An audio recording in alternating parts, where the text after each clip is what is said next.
Naku, nakasakay ka na ba sa isang pampasaherong sasakyan na may bastos na tsoper? Yung wala kang kamalay-malay, sinisilipan ka na pala. Naku, ihabla na yung bastos na driver na yan.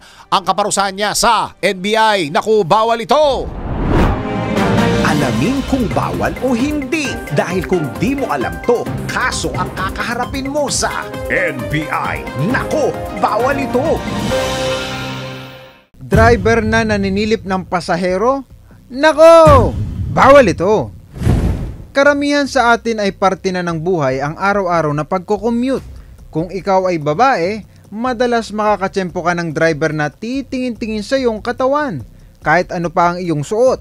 Kaya kung pakiramdam mo ay sinisilipan ka na, pwedeng kasuhan yan. Ayon sa Republic Act 11313 o ang Safe Spaces Act, sexual harassment ito kung may tuturing, lalo na kung ikaw ay nakakaramdam ng pambabastos. Bago magsampa ng kaso, tandaan ang mga sumusunod. Una, kunin ang mga detalye o ebidensya tungkol sa insidente. Dapat malaman mo ang pangalan ng driver, plate number ng kanyang minamaneho at ang oras, petsa at lugar ng pangyayari. Pangalawa, dumulog sa pinakamalapit na women's desk sa police station. Dapat ikaw ay handang magkwento ng mga nangyari at ibigay ang detalye ng insidente. Pangatlo, maghain ng formal na reklamo.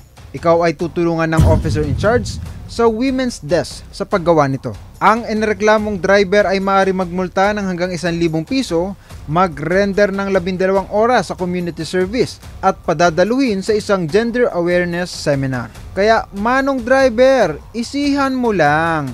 Sa kalsada ang tingin para hindi ka masabihan ng, nako, bawal ito.